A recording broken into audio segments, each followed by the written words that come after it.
The dry desert wind blew through the open window into the kitchen, bringing with it the smell of dust and sun-warmed asphalt. I sat at the table covered with an old oilcloth and went over the bills.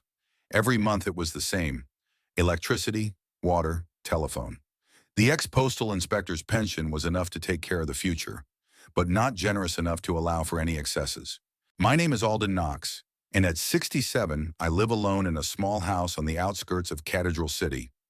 I bought the house back in the 90s, when prices were ridiculous compared to now. A quiet neighborhood populated mostly by retired people like me. I got up to pour myself another cup of coffee when I noticed an envelope with ornate gold embossing on the table. A wedding invitation. It had been here for 3 days, but I still hadn't decided what to do with it. Celeste is getting married, my only daughter whom I hardly know. I haven't seen her in almost 2 years. The last time she came for Christmas, sat for 2 hours with a stone face, refused dinner, and left citing a headache. Typical Celeste, just like her mother. Loretta left me when Celeste was 8. "You're too cold, Alden," she said then. "You don't even notice us." That wasn't true. I did notice. I just didn't know how to show it. I'd been born into a family where feelings weren't supposed to be on display. My father never said "I love you" to me, but he worked 2 jobs to make sure we always had food on the table and a roof over our heads. My mother wasn't much of a talker either. I grew up with the understanding that love is not words but actions. But Loretta was different. She needed words, gestures, public displays of affection, and I just couldn't. Every time I tried to say something emotional, the words got stuck in my throat, and eventually she got tired of waiting. After the divorce, she'd taken Celeste and moved to Riverside, only an hour away, but far enough away to turn our meetings into rare and formal events. Every second weekend of the month. That's what the court ordered. I remember picking Celeste up for those 2 days. She'd get in the car, always with the same book in her hands, no matter how many times she'd read it already, and be silent the whole way. And I, instead of trying to get her to talk, kept quiet too, not knowing where to start. We spent those 2 days as strangers. I cooked, she ate, we sometimes watched TV, and then I drove her back. Each time she became more and more distant, and I didn't know how to fix it. By 15, she started making excuses not to come over. By 18, our communication had dwindled to phone calls for birthdays and holidays. When she left for college, I thought we would finally lose touch. One day, it was shortly before her graduation, she called and asked for money to rent an apartment. I agreed right away, and to my surprise, we started talking more often. Not that our conversations got warmer, but at least we talked. And that's when I started saving. Every month, a portion of my paycheck went into a separate account. I didn't know exactly why I was doing it. Maybe it was my way of making amends. Maybe it was just an instinct to provide a roof over my daughter's head, like my father had once provided for me. I thought that someday, when she was ready to start a family, I could give her what I couldn't give her before: a secure home. Not words of love, not hugs, but something tangible, something real. As the years went by, the bill grew. I continued to work in the postal inspection, checking the correctness of delivery and investigating cases of missing items. The work was monotonous but steady. I spent almost no money on myself: simple meals, occasional trips to the movies, no travel or expensive hobbies, all to make the amount in my account grow faster. When I turned 65 and retired, I had enough in the account for a down payment on a decent house in a good neighborhood. I started looking at real estate listings, even though Celeste hadn't announced her engagement yet. I figured I'd just be ready when the time came. And the time came unexpectedly. 2 months ago, she called to tell me she was getting married. Her voice sounded detached, like she was reporting on the weather rather than the most important event in her life. Dash. "His name is Austin Blair," she said. "He's a photographer. We met at a trade show." I didn't know what to say. I congratulated her, of course. Asked when the wedding was. She said 2 months from now, and added that she would send an invitation, though I didn't have to come if I didn't want to. "I want to," I said then. "Of course I'll come." There was an awkward pause, then she said okay, and said goodbye. After that conversation, I started actively looking for a house. Not just any house, but the perfect one. Something that would be suitable for a young couple, perhaps with plans for children. something that would say to her all the things I could never put into words.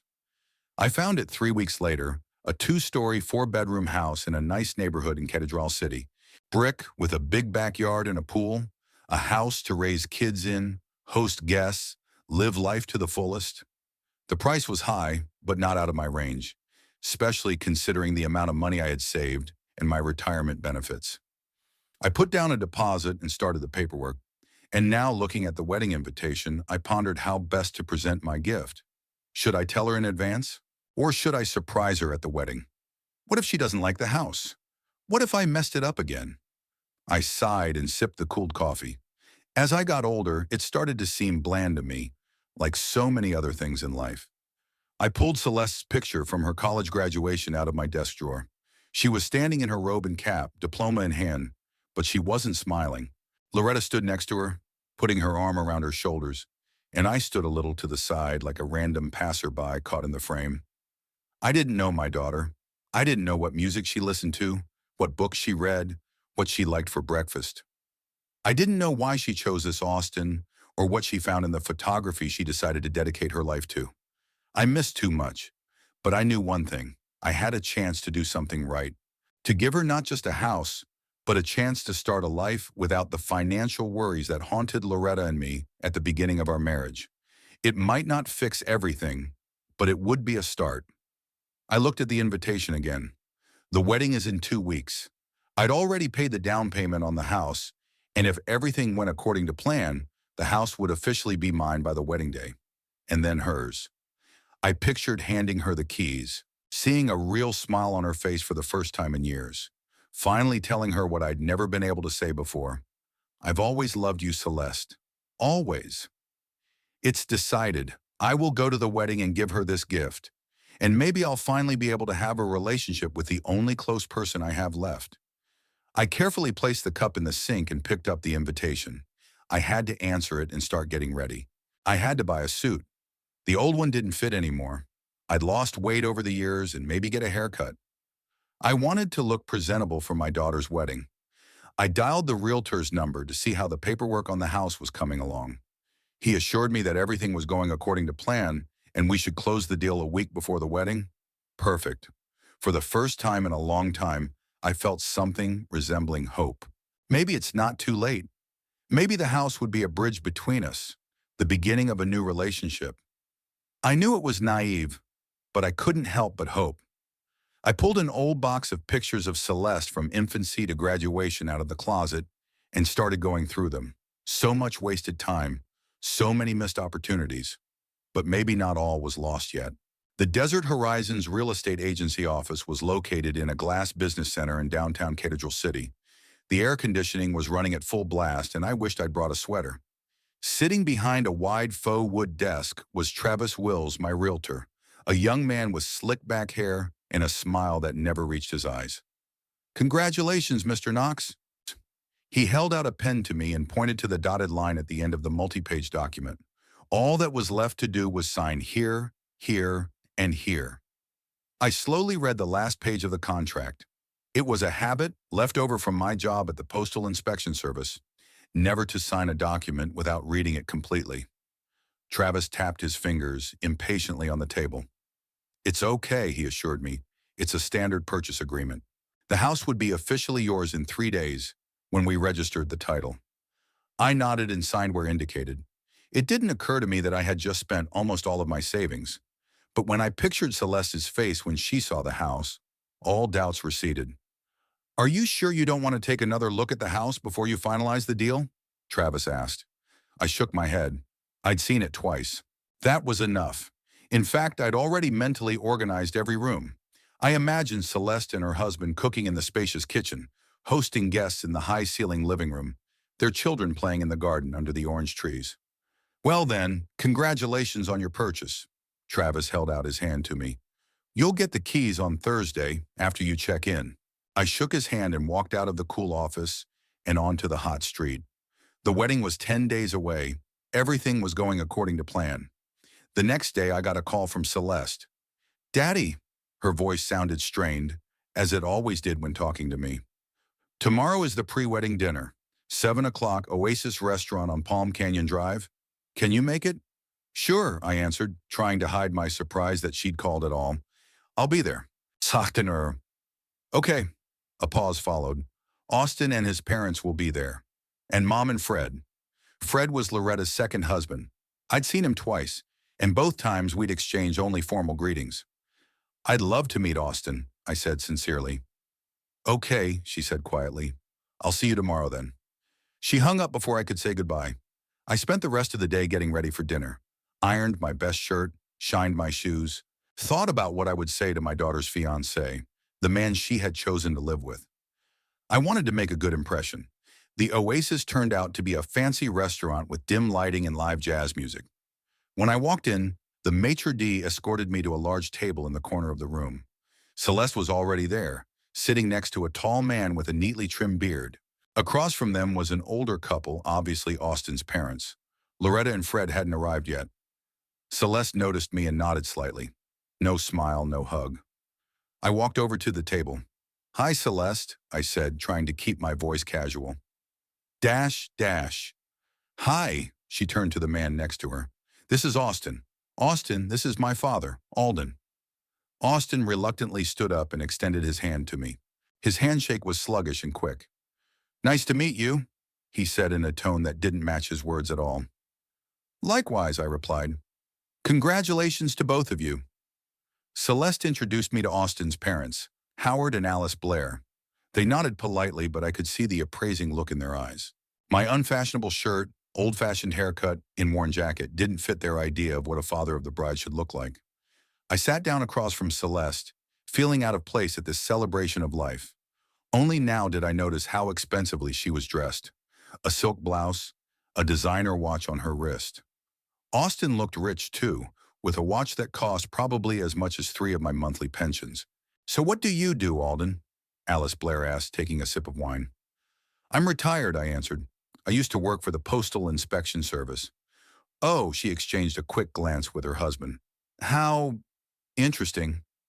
And you? I asked, trying to make conversation. Howard owns a chain of fashion stores, she said proudly, and I'm an interior designer. Celeste and Austin were whispering about something, not paying attention to us. I noticed him put his hand on her knee in a possessive gesture. How long have you lived in Cathedral City? Alice continued. About 20 years, I answered. And before that, Palm Springs. We fly to Palm Springs every winter, Howard said. We have a vacation house there, 200 square feet with a view of the mountains. I nodded, not knowing what to say. I was saved by the appearance of Loretta and Fred. My ex-wife had aged but still retained traces of her former beauty. Fred, a full man with balding hair, held her hand. Loretta froze for a second when she saw me, then smiled strainedly. Alden, she said instead of greeting. Loretta, I nodded. Fred dash. Mom! Celeste stood up and hugged her mother. She was different with her, warm and open. After greetings were exchanged, we all sat down at the table. We ordered food and wine. The conversation flowed without me, about the wedding preparations, about the honeymoon in the Bahamas, about Austin's job. Austin just got a contract to do a commercial shoot for Looks Outdoors, Celeste said proudly. It's an amazing opportunity. It's because of my dad's connections, Austin said, smiling smugly. He knows the right people in this business. I listened and watched. Austin talked mostly about himself, his accomplishments, his plans, his vision. Celeste looked at him with an adoration that seemed a little exaggerated to me. Where will you live after the wedding? I asked when there was a pause. We have an apartment in Rancho Mirage, Celeste said, but we're renting for now. I'll soon be earning enough to buy a house, Austin added quickly. I have big plans. I felt a warm feeling spill inside. They didn't know that in a few days they would have their own house. I imagined how surprised Celeste would be, how, maybe for the first time in years, she would look at me with gratitude. I'm sure it'll work out, I said. Austin gave me a condescending look. Of course it will. I'm not one of those people who settle for less. He looked at my worn jacket. A simple life is enough for some, but I'm always striving for more. I felt a prick. The hint was transparent enough. Different things are important in life, I said calmly. Like what? Austin sounded challenged. Like family, I looked at Celeste, but she avoided my gaze. Oh yes, family is very important, Alice interjected. Howard and I have always supported Austin in every endeavor. Always there for him. It was another jab, this time from my mother-in-law-to-be. I understood the message. Unlike me, they were good parents. Dinner continued in the same vein. I felt like an outsider at this celebration of life. Loretta and the Blair family discussed the details of the wedding. Fred told jokes. Austin talked about his career. Celeste looked at him with adoration. I sat in silence, occasionally inserting neutral phrases into the conversation. When dessert arrived, Austin suddenly turned to me. Celeste says you weren't involved in organizing the wedding. I blinked in surprise. Yeah, I wasn't asked. But you are the father of the bride, he continued with fake concern. Fathers usually pick up some of the cost. There was an awkward silence. I felt myself blush. I'd be happy to help if you need it, I said, looking at Celeste. She shook her head. You don't have to, Dad. We'll be fine. Yeah, we can handle it, Austin backed her up. Luckily, my parents helped with the basic expenses. Alice and Howard exchanged smug smiles. A daughter's wedding is a special day, Alice said. We wanted everything to be perfect. I stayed silent, thinking about the house I'd just bought, about how surprised everyone at the table would be when they heard about my gift. But it would be a surprise for the wedding itself, not before. When dinner was over, Celeste and Austin were the first to leave. We still have a lot to do before the wedding, Celeste explained without looking me in the eye. Of course, I stood up. It was nice to meet everyone. Austin hugged his parents goodbye, then hugged Loretta and shook Fred's hand. To me, he just nodded. Celeste hugged everyone too, except me. To me, she said, "See you at the wedding, Daddy." And they left, leaving me with my ex-wife, her husband, and Austin's parents. Howard paid for dinner quickly, dismissing my offer to split the bill. Don't bother, he said. I invited you. We left the restaurant together. In the parking lot, Alice stopped suddenly and turned to me. You know, Alden, Celeste told us about you. I froze, waiting for her to continue. She said you weren't much of a part of her life, Alice said softly, but there was venom in her words. I just want you to know that we're going to be a real family for her, the one she never had. I stood there, unable to find the words. Howard put his hand on his wife's shoulder. Come on, honey, it's getting late. They walked away, leaving me alone in the parking lot. I walked slowly back to my old Toyota, feeling broken and devastated. On the way home, I thought about Alice's words, about Austin's condescending attitude, about Celeste's coldness. Was I really that bad of a father? Did I really deserve to be treated this way? The image of Celeste as a child came to mind, the little girl with pigtails who used to run toward me when I came home from work. When did things change? When did we become strangers? I parked in front of my house and sat in my car for a long time without going inside. Tomorrow I'll get the keys to my new house. Maybe this gift could change everything. Maybe Celeste would finally see that I'd always thought of her, always cared about her, albeit in my own way. I had to believe that. Otherwise, it was pointless. The day of the wedding was surprisingly cool for Cathedral City. Rare clouds covered the relentless desert sun, creating almost perfect conditions for an outdoor celebration. I stood in front of the mirror, adjusting my tie. The new suit fit well, though I felt uncomfortable in it. Too formal, too out of place.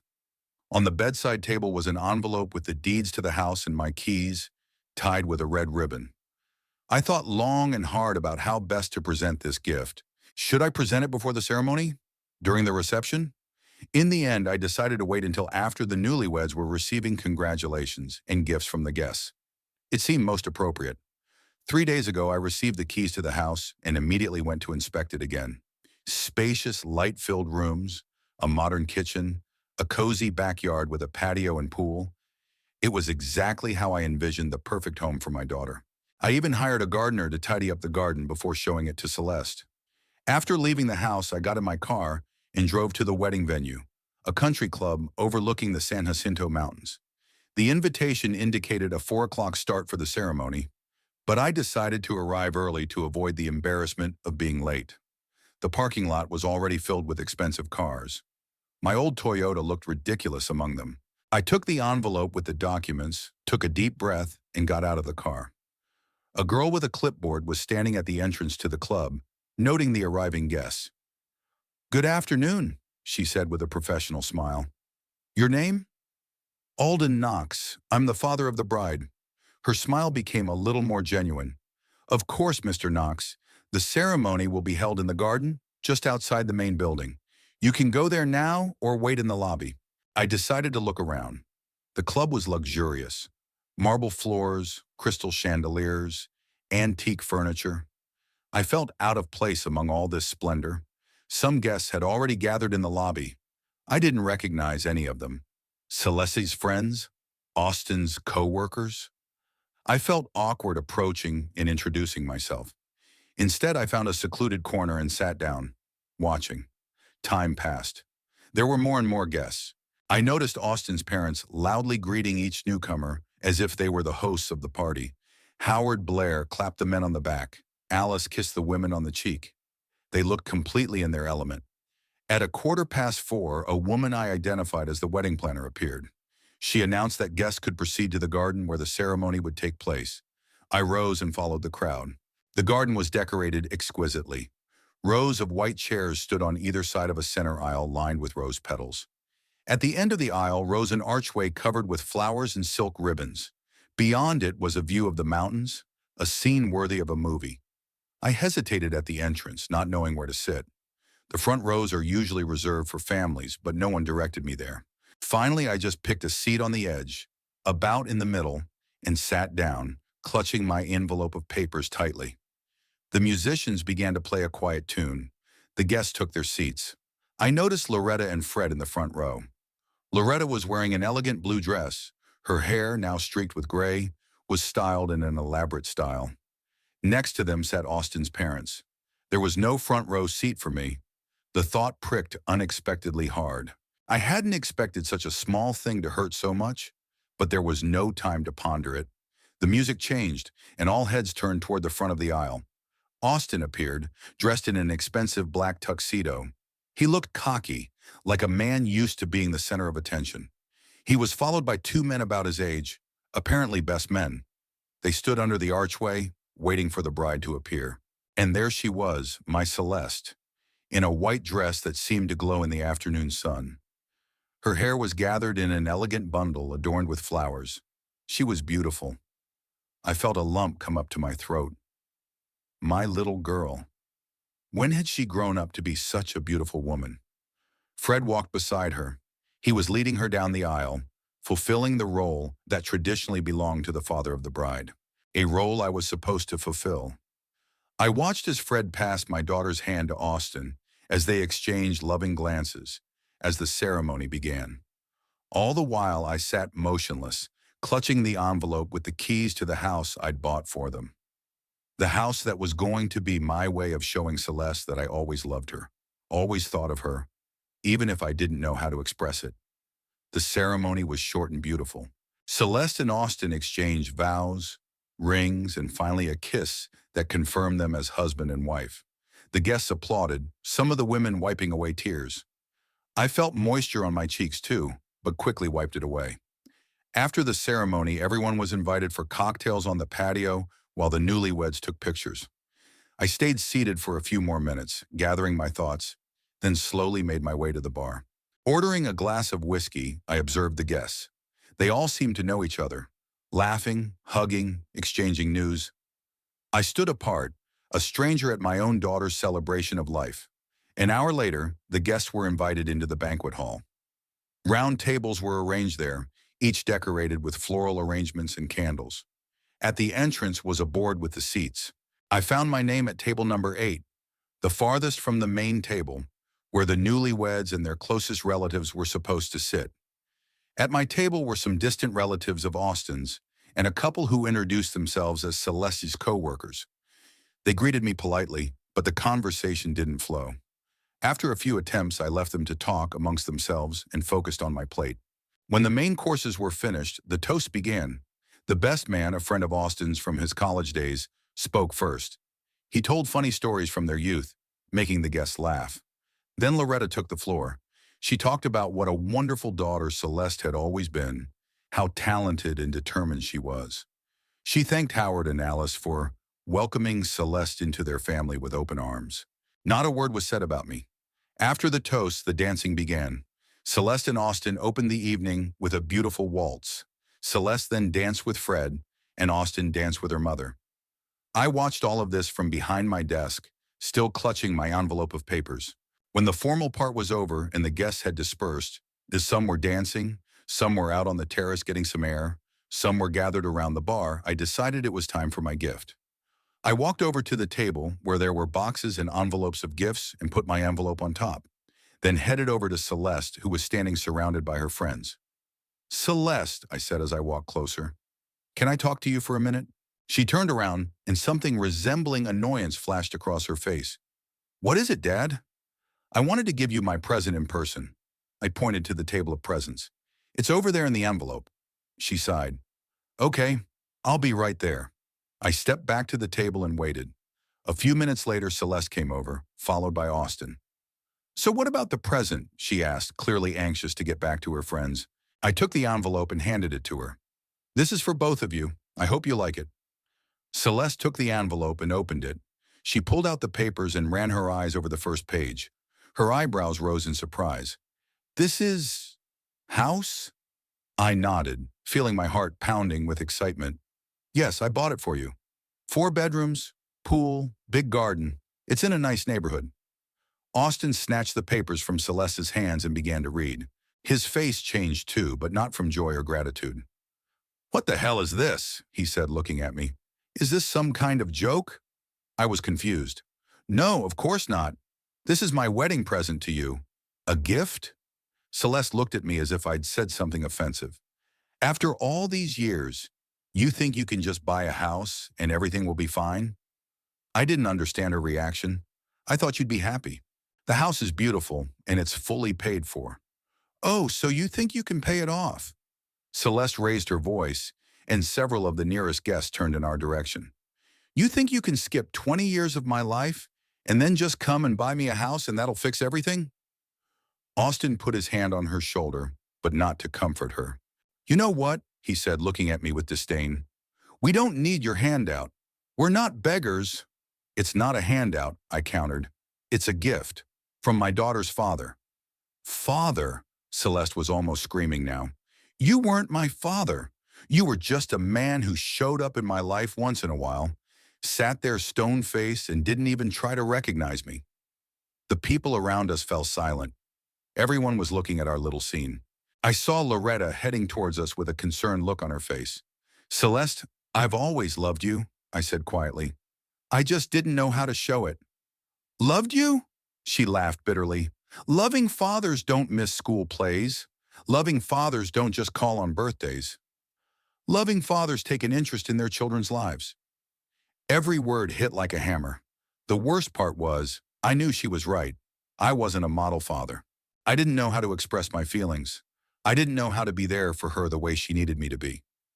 "I tried the best I could," I said. "This house, I've been saving for years to give it to you." "We don't need your house," Austin cut me off.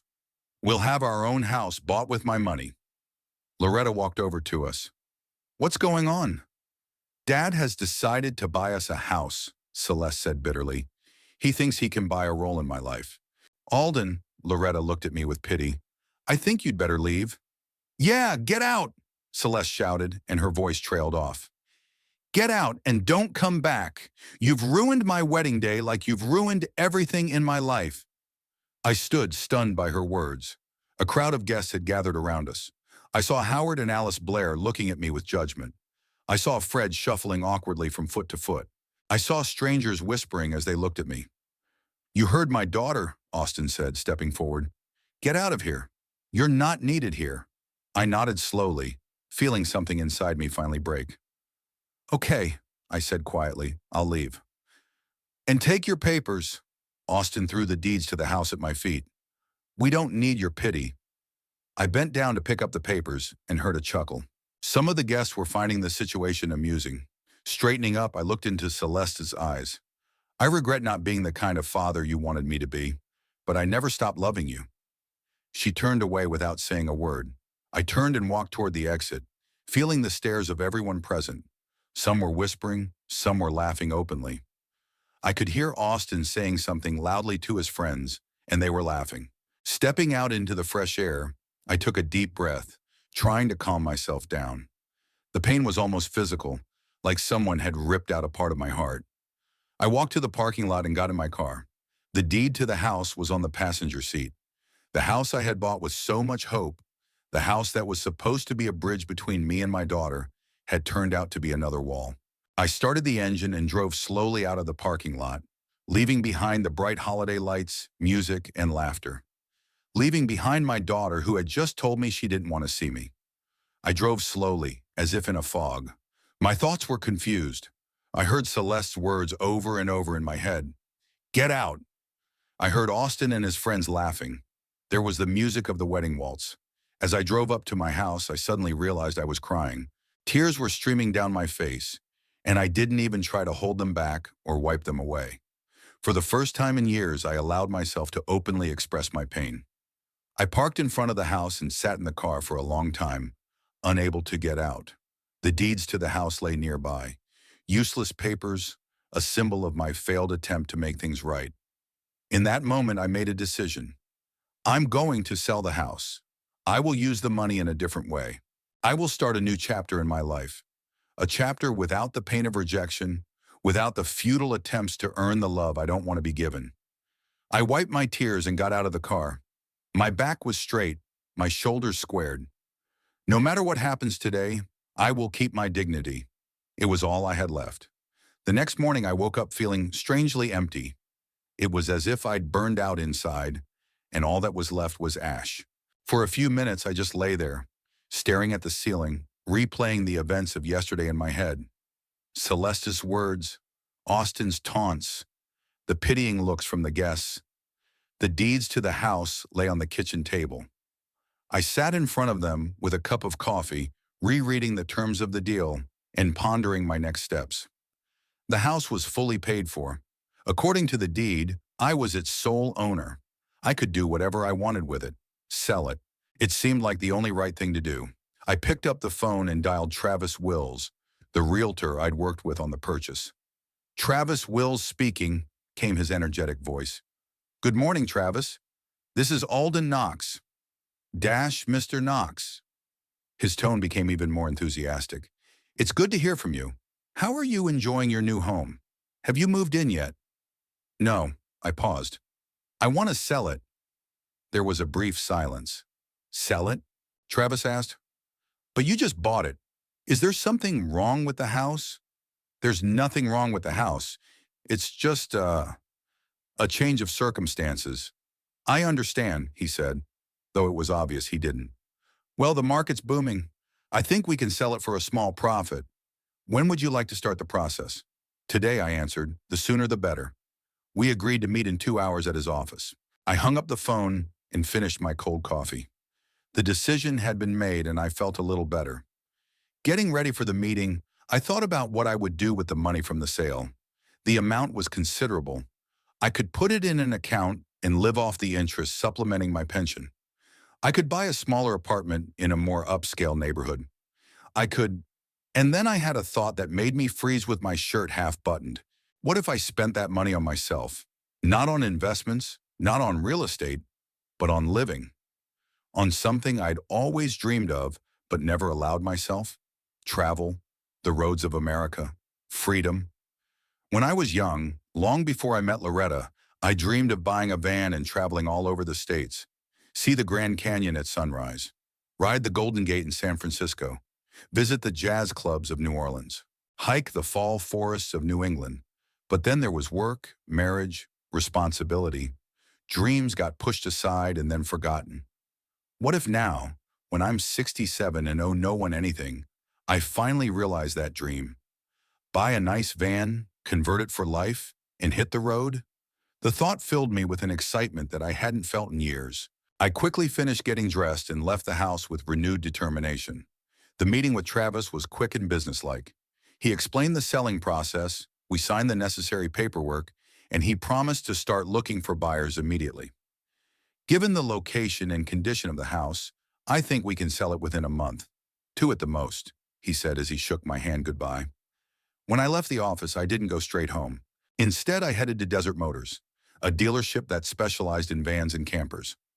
I just wanted to take a look, get a price quote.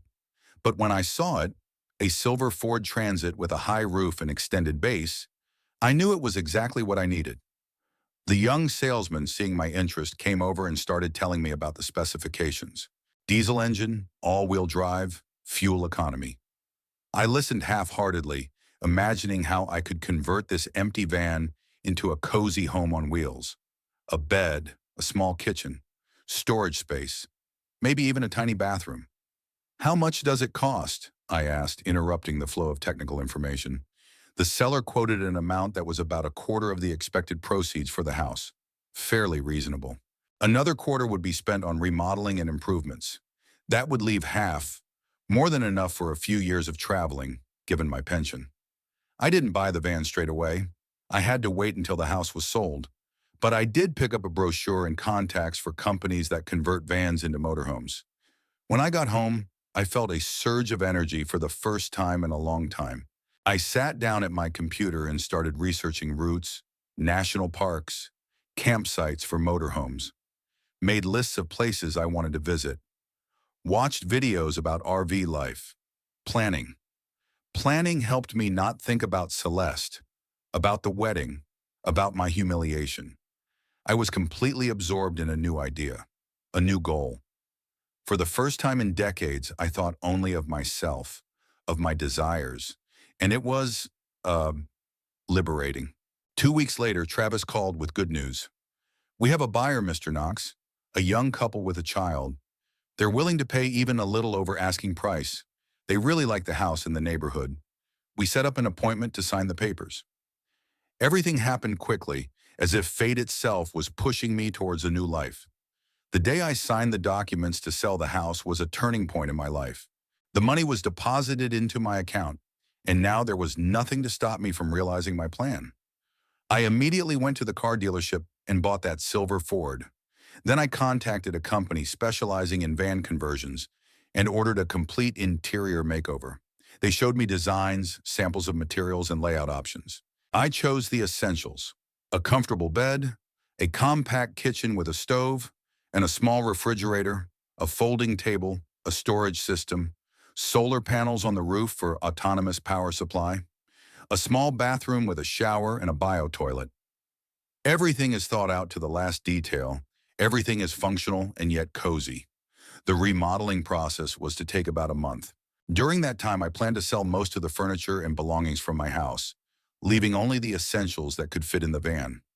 I felt like a man who had shed a heavy load. For decades, I had lived with the idea that I owed something to Celeste, that I had to make up for my mistakes, to earn her forgiveness and love. Now that chain was broken. I was free, both from guilt and from false hopes. 3 weeks after the wedding, when the van remodeling process was in full swing and I was selling things off through online auctions, something happened that I didn't expect. My phone rang. Celeste's name popped up on the screen. I stared at it, not knowing what to do. Part of me wanted to answer it, to hear her voice. The other part remembered her words at the wedding, remembered the humiliation. I didn't answer. After a minute, my phone showed that I had a new voicemail. I didn't listen to it. That evening, she called again. Again, I didn't answer. The next day, another call. Then a messenger message. "Daddy, we need to talk. Please call me back." I didn't call back. 2 more days later, the doorbell rang. I looked through the peephole and saw Austin. He was standing there, shuffling from foot to foot, clearly nervous. I didn't answer it. He rang a few more times, then started knocking. "Dash Mr. Knox," he shouted. "I know you're home. We need to talk." I sat in the chair without moving until he left. The next day, I got an email from Celeste. "Dad, we found out you sold the house. The very one you wanted to give us. Austin and I want to apologize for our behavior at the wedding. Please, let's meet and talk. It's important." I didn't respond to that email either. A week later, as I was taking the mail out of the box, my neighbor, Mrs. Patterson, an elderly widow with whom we sometimes exchange pleasantries, approached me. "Dash Mr. Knox," she said, "a young couple came to see you. They were very insistent in asking about you. I said I hadn't seen you for several days." Thank you, Mrs. Patterson, I nodded. This is my daughter and her husband. We have some disagreements. Oh, family quarrels are the hardest, she sighed. I hope you two make up. I didn't say anything. Reconciliation wasn't part of my plan. That evening, I got a text from Travis Wills. Mr. Knox, your daughter and her husband came to my office today. They were asking about the house you sold. I couldn't give them the details of the transaction, of course, but I mentioned that the house had already been sold to other people. They seemed very upset. I hope everything is okay with you. I grinned. Now I could see where the sudden interest had come from. They'd heard about the sale of the house and probably realized they'd missed their chance. I wonder what they would have said when they met. Would they apologize? Would they try to convince me to cancel the deal? Would they have offered to buy them another house? It didn't matter anymore.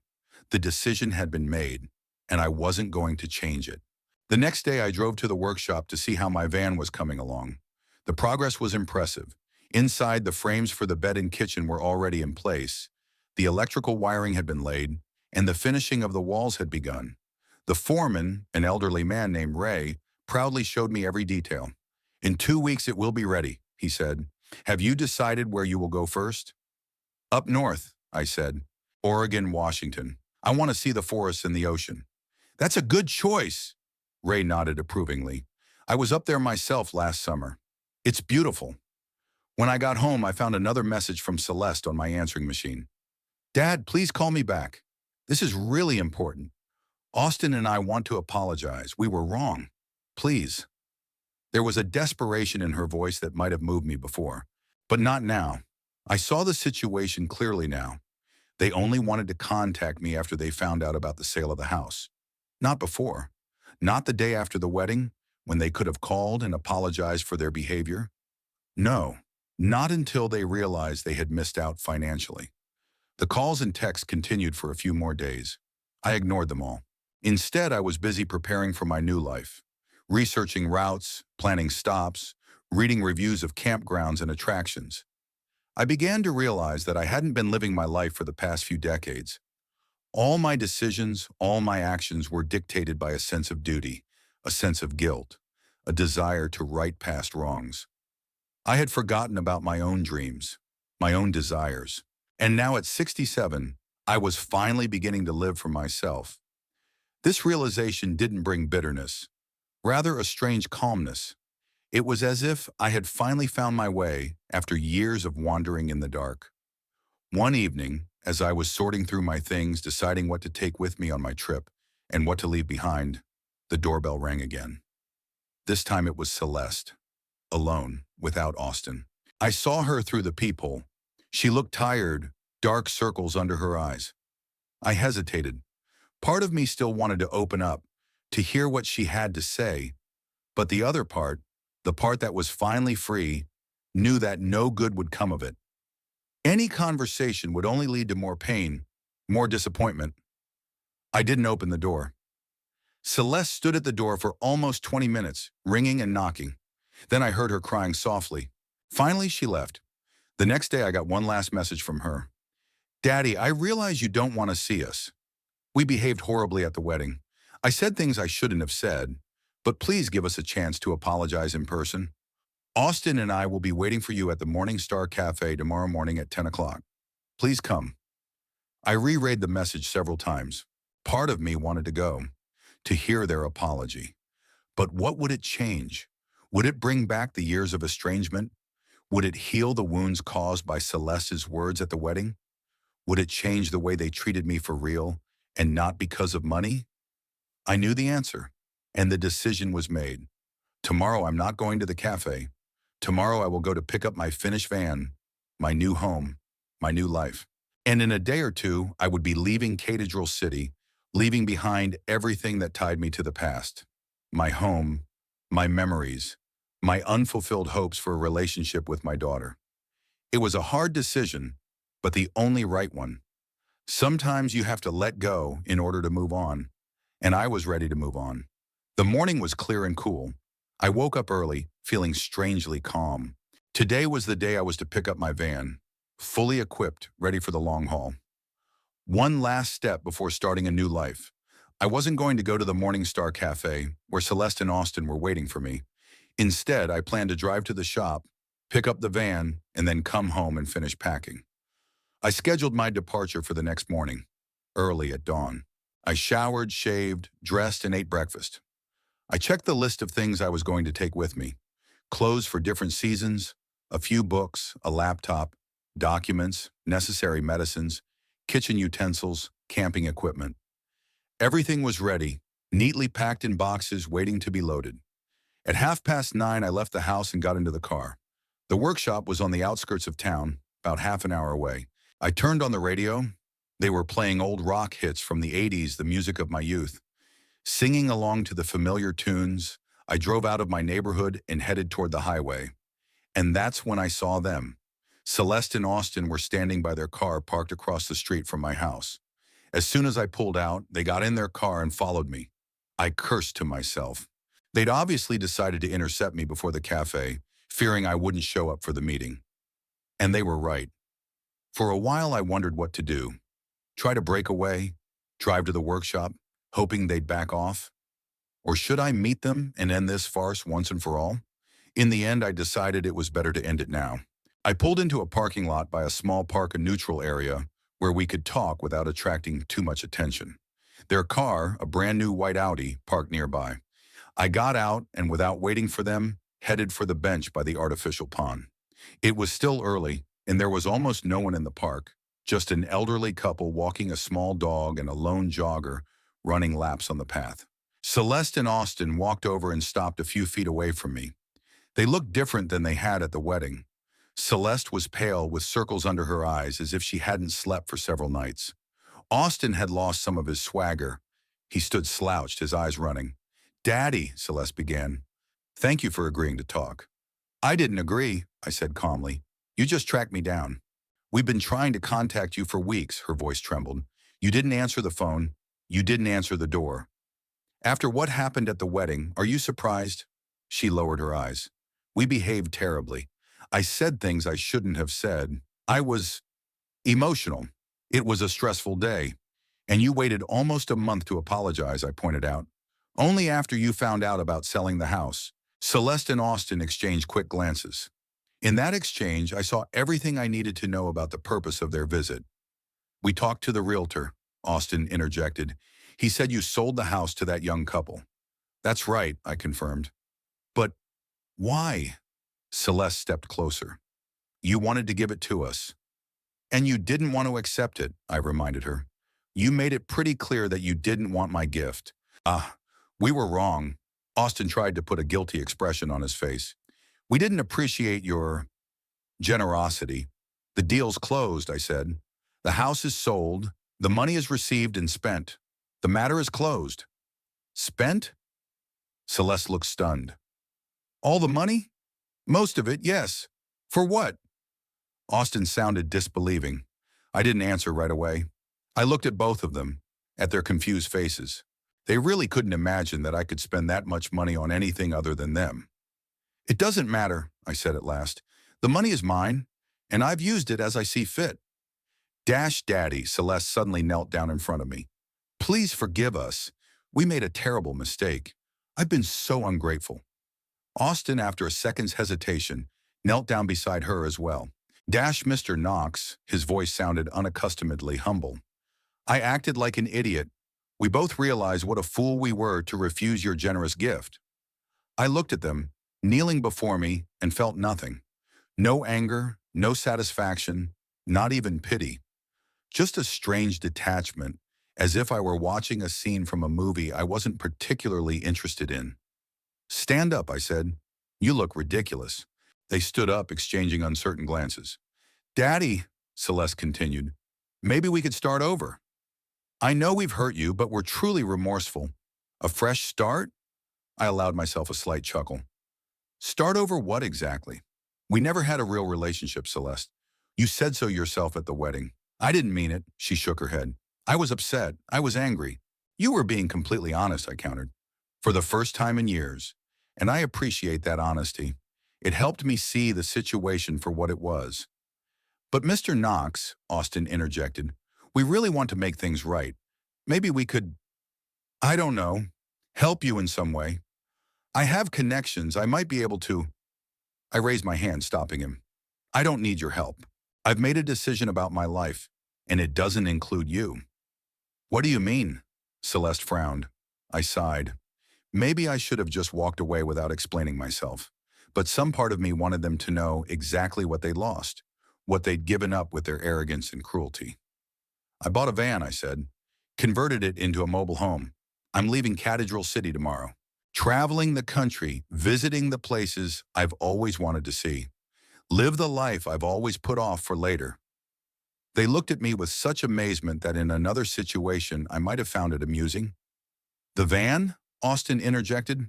You spent the money from the sale of the house on a van?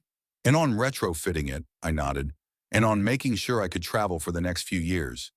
But that's crazy. Austin couldn't contain his indignation. A man your age can't just go and live in a van. I can, I said calmly, and I will. Daddy, Celeste looked confused. You can't just spend all that money on yourself. Why not? I looked her straight in the eye. It's mine. I earned it, saved it for years, and I have every right to spend it as I see fit. But, she hesitated, but you wanted to leave it to us. That was your intention. It was, I agreed. Before the wedding. Before you told me to get lost and called my gift a handout. Austin tried to interject. Mr. Knox, I understand you're upset, but I'm not upset, I interrupted him. I'm free. For the first time in years, I don't feel obligated to people who only see me as a source of financial support. That's not fair, Celeste exclaimed. I never considered you as a... Really? I raised an eyebrow. Then why didn't you contact me until after you knew the house was sold? Not the day after the wedding to apologize for your behavior? Not a week later when your emotions had subsided? Not when I realized I'd lost the money? She blushed, and I saw in her eyes what I was looking for. Confirmation of my words. It wasn't just the money, she said quietly. I really wanted to make up. But the money was an important part of it, I pointed out. Maybe even the main reason. Austin, losing patience, blurted out, Okay, yes, money is important. We're a young family, starting out in life. We need help. Isn't it natural for a father to want to help his daughter? It's natural, I agreed. But it's also natural that a daughter should respect her father, that she shouldn't humiliate him in front of her family and friends, that she shouldn't reject his gift with contempt and then run after him when she realized he was gone. I'm sorry about that, Celeste said, tears glistening in her eyes. I'm really sorry. I believe you are sorry, I replied. But not for hurting me. It's that you lost your home. That's not true, it isn't. I got up from the bench. Then prove it. Accept my decision to leave. Wish me a happy journey. No accusations, no trying to make me feel guilty for spending your money. They were silent for a moment. Celeste stared at the ground. Austin gritted his teeth, clearly holding back an angry tirade. Just as I thought, I said. You don't want a relationship with me? You want money. You're wrong, Celeste whispered. Maybe, I shrugged. But it doesn't matter now. I've made my choice. You've made yours. Our paths have parted. And you're just going to leave? Austin didn't hide his indignation. You're going to abandon your daughter without even trying to mend the relationship? I tried, I said calmly. 20 years I tried. Saved up the money to give her a house. I went to the wedding when they wouldn't even give me a front row seat. I put up with your condescending looks and your barbs. And what did I get in return? Get out. So yes, I'm leaving. And no, I'm not going to try again.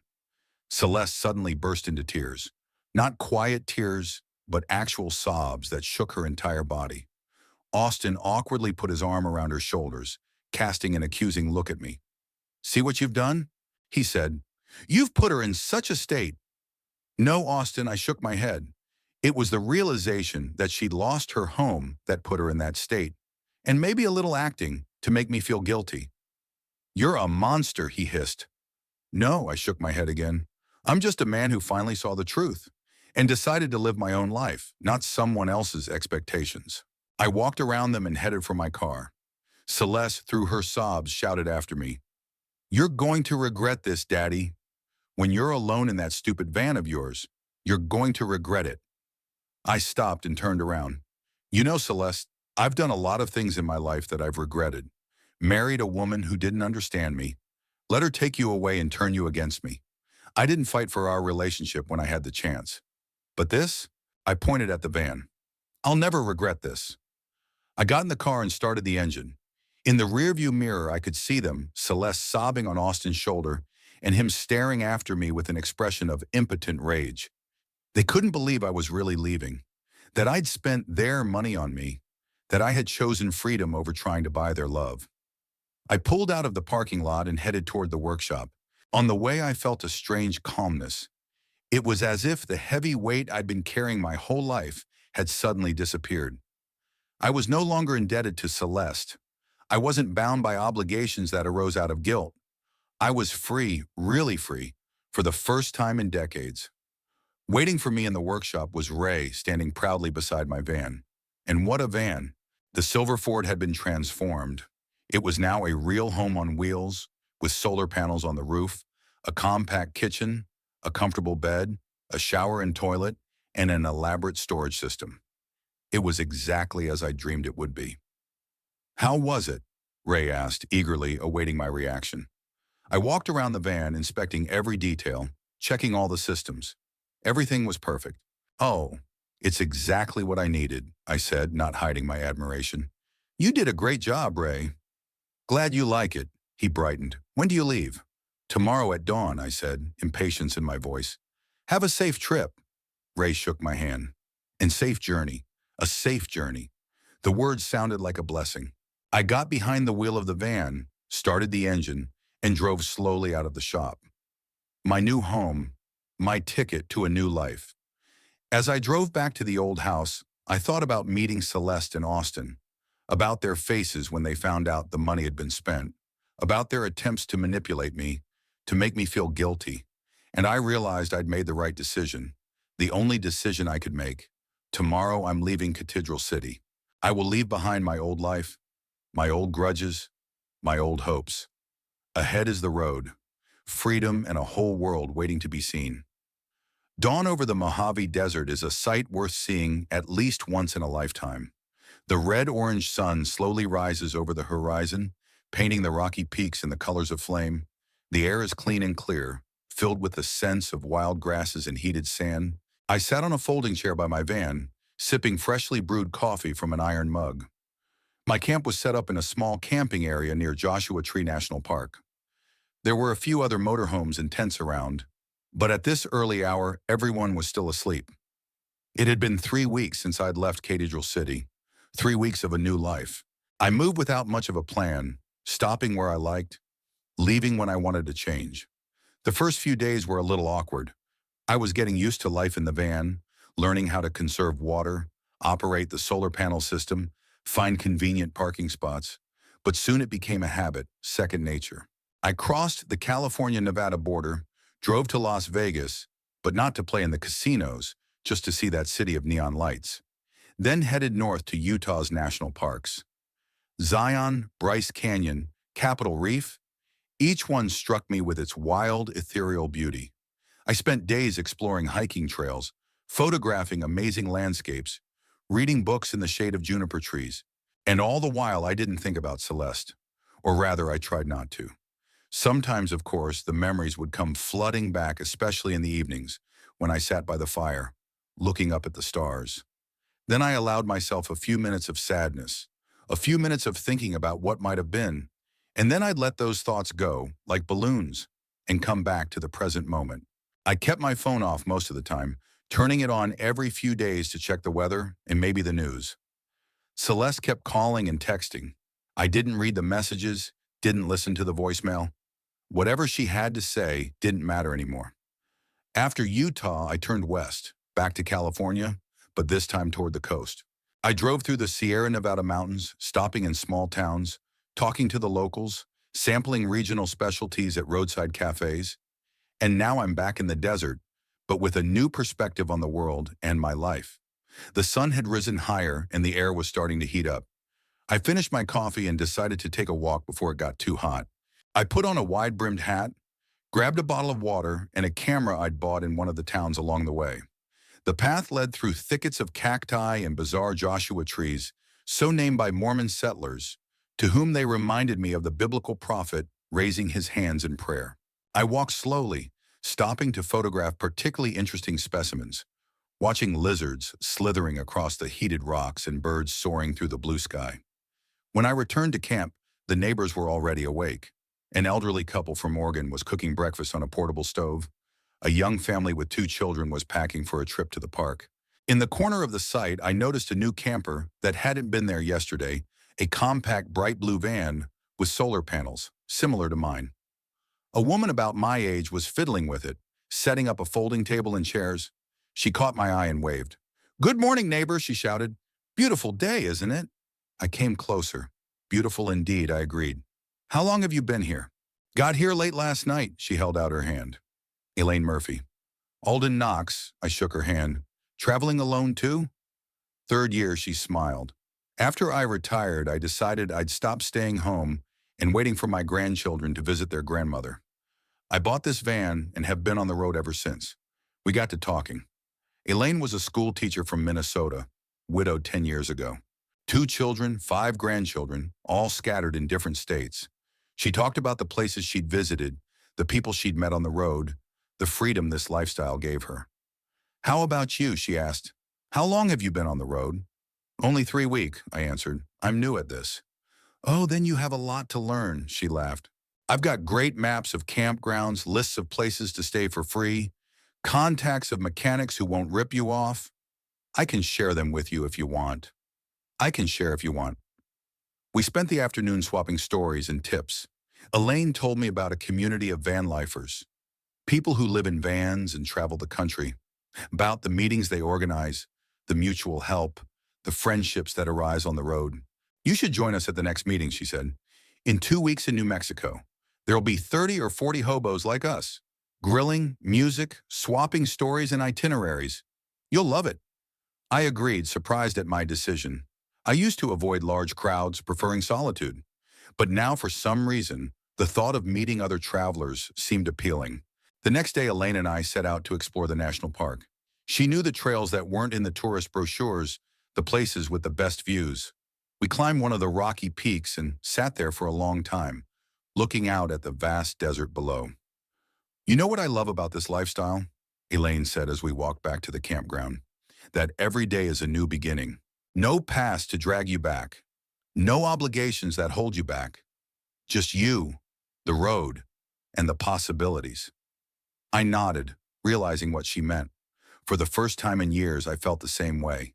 Freedom from the past, from expectations, from guilt. Freedom to be myself. A few days later, Elaine and I split off in different directions, she east to the Grand Canyon, I north to the Oregon coast. But we exchanged contacts and agreed to meet at a gathering in New Mexico. Traveling along the Pacific coast was one of the most vivid experiences of my life. The majestic sequoias reaching into the sky, rocky shores that the waves crash against, small seaside towns with their leisurely pace of life. I spent entire days sitting on the beach, looking at the ocean, listening to the cries of the seagulls, and for the first time in a long time, calm, peaceful, like I had found my place in the world. I arrived in New Mexico just in time for the Van Lifer meeting. Elaine was right. There were about 40 RVs, motorhomes, and campers of all shapes and sizes gathered, people of all ages and backgrounds, united by a love of the road and freedom. I was greeted like an old friend, even though I didn't know anyone but Elaine. There was something special about this community. The openness, the willingness to accept a newcomer, to share experiences, to help with advice. That first evening, I met Tom and Sarah, a married couple from Michigan who had been living in their motorhome for 5 years. Ramon, a former chef from New York who traveled with his dog. Janet, an artist who stayed in beautiful places to paint landscapes and then sold the paintings to fund further travel. They all had their own stories, their own reasons for choosing this lifestyle. Some, like me, sought freedom from the past. Some sought new experiences. Some just couldn't stay in one place. You know what the most amazing thing about this company is?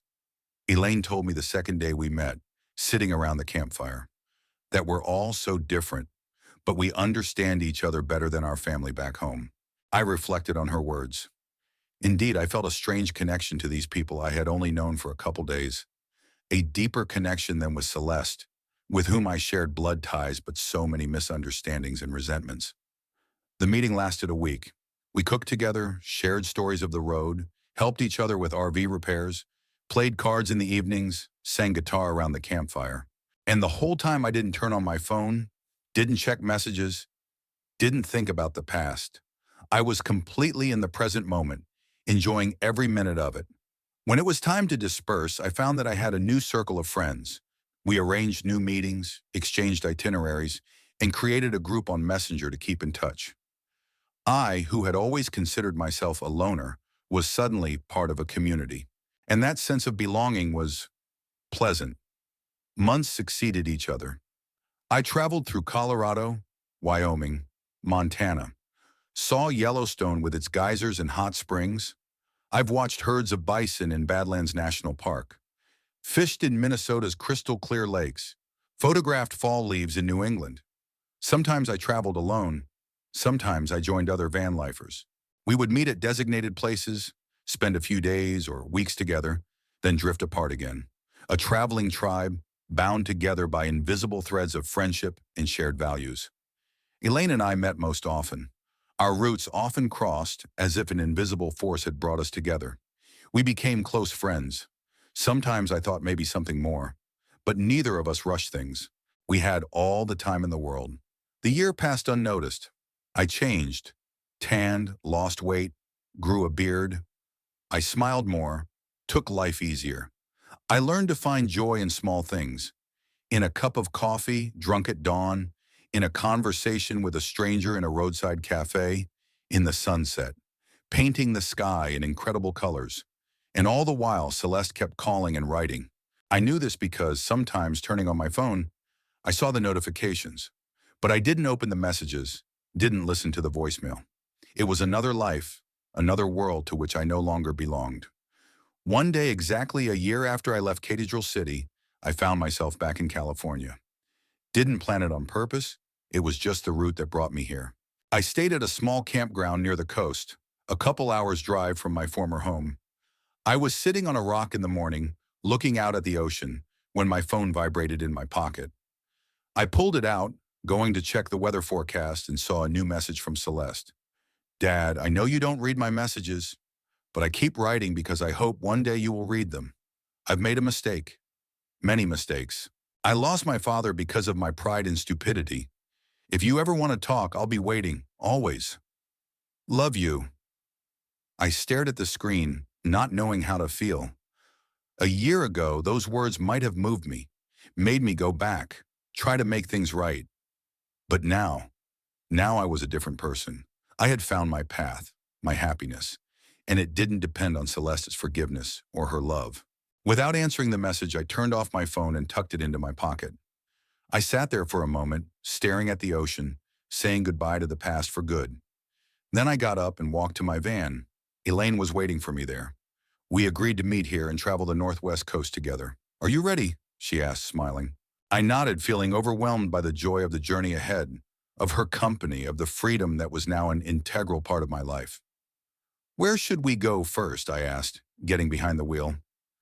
"Anywhere," she shrugged. "The whole world is in front of us." I turned the key in the ignition, and the engine rumbled softly. There was a road ahead, new places, new encounters, new discoveries. The life I had chosen for myself, a life in which I was finally happy. The van touched down, leaving behind the ocean, the cliffs, and symbolically, the last link to my past. I felt no bitterness or regret, only gratitude for finding a way back to my present self in the sunset of my life. Celeste's message went unread. Maybe someday I'll open it. Maybe I wouldn't. It didn't matter now. The only thing that mattered was the present, the road stretching out over the horizon, the woman sitting next to me, and the freedom I'd finally found.